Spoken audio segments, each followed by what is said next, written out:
नमस्कार मंडळी, कसे आहात तुम्ही सगळे?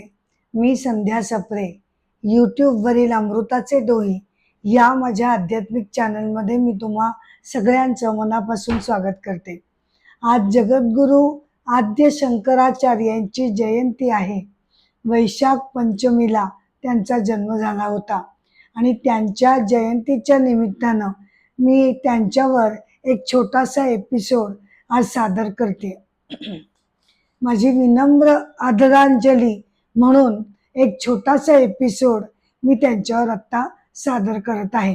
नाहीतर अमृताचे डोही या चॅनलमध्ये मी त्यांच्यावर ऑलरेडी 3 मोठे व्हिडिओ अपलोड केलेले आहेत. परंतु त्याआधी मंगलाचरण म्हणून मी कार्यक्रमाला सुरुवात करते.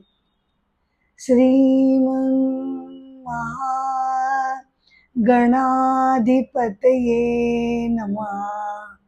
वक्रतुंड महाकाय सूर्यकोटि समप्रभ निर्विघ्नं कुरु मे देव सर्वकार्येषु सर्वदा. नमो देवे महादेवे शिवाये सततं नमः. नमः प्रकृते भद्राये नियतः प्रणतः स्वताम्. कृष्णाय वासुदेवाय हरये परमात्मने प्रणतक्लेशनाशाय गोविंदाय नमो नमः. जगद्गुरू आद्य शंकराचार्य त्यांचा जन्म वैशाख शुद्ध पंचमीला झाला आणि आज तिथीप्रमाणे त्यांची जयंती आपण साजरी करत आहोत. केरळमधील कलाडी या गावी त्यांचा जन्म झाला. त्यांना अवघे 32 वर्षांचं आयुष्य लाभलं. परंतु इतक्या अल्प काळामध्ये अद्वितीय बुद्धिमत्ता लाभलेल्या या अलौकिक लोकोत्तर अशा महात्म्याने वैदिक धर्माची पुनर्स्थापना केली आणि आपला देश त्यांनी जो विखुरलेला होता अनेक मतांतराने जे सगळेजण एकमेकांपासून विभिन्न झाले ते विखुरलेले होते, त्यांना एकत्र आणण्याचं काम त्यांनी केलेलं आहे. त्यांनी अनेक उत्तम ग्रंथांची निर्मिती केली आहे.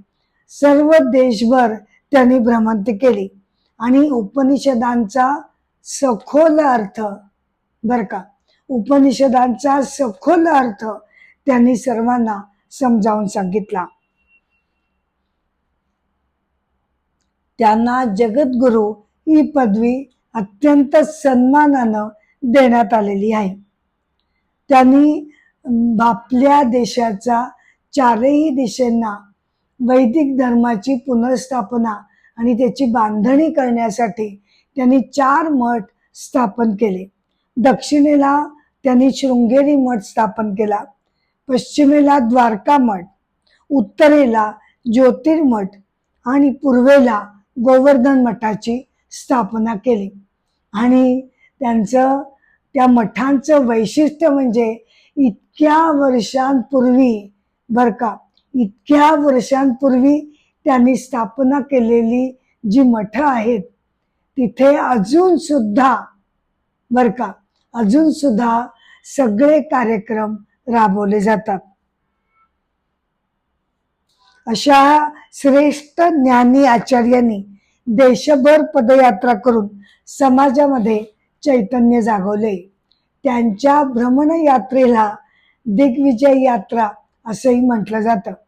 त्यांच्या जयंती निमित्त मी आज त्यांचं जे प्रसिद्ध असं साधना पंचकम स्तोत्र आहे, त्यांचं साधना पंचकम असं जे स्तोत्र आहे त्याचा मी स्वैर मराठीमध्ये अनुवाद केलेला आहे, तो मी आता इथे सादर करते. आदि शंकराचार्यांनी रचलेलं साधना पंचकम हे अत्यंत शक्तिशाली आणि आध्यात्मिक स्तोत्र मानलं जातं. हे साधना पंचकम प्रामुख्यानं साधकानं बर का, प्रामुख्यानं साधकानं त्याची निरंतर नित्य साधना कशा प्रकारे करावी हे यामध्ये समजावून सांगितले आहे. त्यांच्या निर्माणाच्या काही दिवस आधी त्यांनी हे पंचकम त्यांच्या शिष्यांना सांगून त्यांना उपदेश केला अशी त्याबद्दल मान्यता आहे. साधकाला यामध्ये चढती उपासना सांगितली गेली आहे, म्हणजे ज्यामध्ये साधक त्याच्या बाह्य सांसारिक कर्तव्यांपासून हळूहळू मुक्त होऊन तो अंतर्मन विकसनापर्यंत तो जाऊन पोचतो. हे स्तोत्र साधकाच्या नित्य कर्मांवर, नित्य साधनेंवर ही भर देते. यामध्ये कर्मयोग, भक्तियोग आणि ज्ञानयोग या तिन्ही योगांचा त्रिवेणी संगम आचार्यांनी साधलेला आहे. तर त्याची मी जी मराठीमध्ये स्वैर अनुवाद केलाय ते आपण बघूया. म्हणजे आचार्यांचं या पंचकांमध्ये असा आग्रह आहे की साधकानं संसाराच्या पाशातून हळूहळू मुक्त होऊन परमेश्वर प्राप्तीची आस त्यानं धरावी. करावा नित्य अभ्यास तो वेदांचा. आता वेदांचा हो ते त्या पूर्वकालीन मध्ये जी पंचकम स्तोत्र रचलंय त्या काळाशी तो बरोबर सुसंगत आहे. आपण काय अर्थ घेऊ शकतो की करावा नित्य अभ्यास तो वेदांचा, तत्वज्ञानाचा. कर्तव्यपूर्तीने ती करावी ईश्वर पूजा. बर का, आपल्या कर्तव्यपूर्तीनं करावी ईश्वर पूजा. दूर करावे मोह आणि पापकर्मांना. दूर करावे मोह आणि पापकर्मांना. भेदुनी दुःखमय या संसार चक्राला, भेदुनी दुःखमय या संसार चक्राला कास धरावी साधकानं परमार्थाची. कास धरावी साधकानं परमार्थाची. आता इथे जे संन्यस्त साधक आहेत, जे संन्यस्त साधक आहेत त्यांनी संसार पाशामधून स्वतःला मुक्त करून घेऊन ही साधना त्यांनी हळूहळू वाढवत न्यावी असं आचार्य सुचवतात. परंतु आपल्यासारख्या संसारी साधकानं याचा काय अर्थ घ्यायचा, तर आपण आपला संसार त्याग करायची गरज नाही, परंतु संसारामध्ये राहूनच आपण आपलं मन शांत करून, बर का, संसारामध्ये राहूनच आपण आपलं मन शांत करून स्थितप्रज्ञ वृत्तीनं संसारातील सुखदुःखांना आपण सामोरं जावं हे यामध्ये अपेक्षित आहे. करावा संग साधू संतांचा, भजावा इशू तो अंतरात्मा सर्वांचा. भजावा इशू जो अंतरात्मा सर्वांचा आहे. आश्रय घेऊनी सद्गुरूंचा, आश्रय घेऊनी सद्गुरूंचा. करावा त्याग सकल कर्मांचा, करावा त्याग सकल कर्मांचा. इथे आपण सकल कर्मांचा याचा अर्थ आपल्यासाठी काय घेऊ शकतो, तर आपण शक्यतो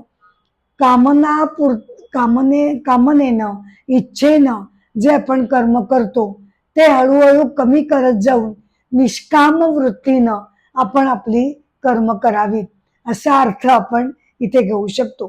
सेवा करावी नित्य गुरुचरणांची, सेवा करावी नित्य गुरुचरणांची. श्रवण करुनी वेदांताचे ओंकार साधना नित्य जपावी. श्रवण करुनी वेदांताचे ओंकार साधना नित्य जपावी.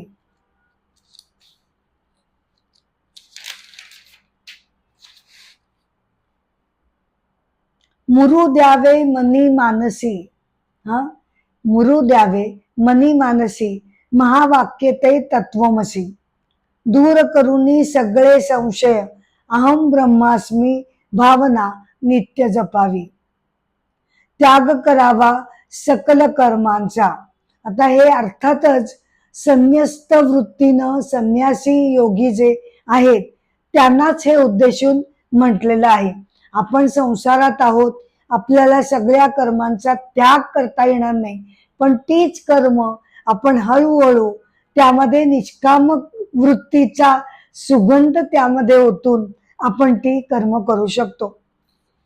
त्याग करावा सकल कर्मांचा, अवलंब करावा योग साधनेचा, साक्षपटुनी त्याच्या सर्व व्यापित्वाची, साक्षपटुनी त्याच्या म्हणजे ईश्वराच्या सर्व व्यापित्वाची, क्लेशांपासून मुक्त होऊन राहावे सदा नित्यानंदी, राहावे सदा नित्यानंदी.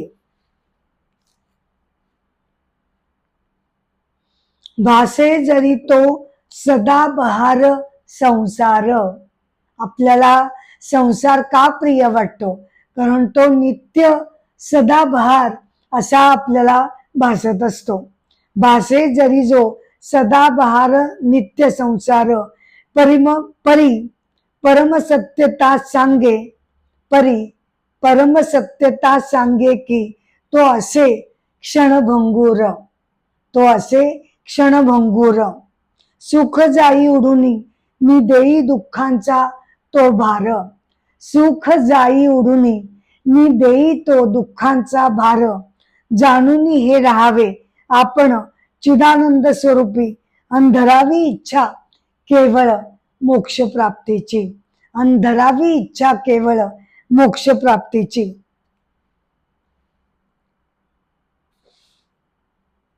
हे स्तोत्र दररोज वाचण्यानं सांसारिक दुःखांचा नाश होतो आणि ईश्वरी कृपा आपल्याला प्राप्त होते असं मानण्यात येतं.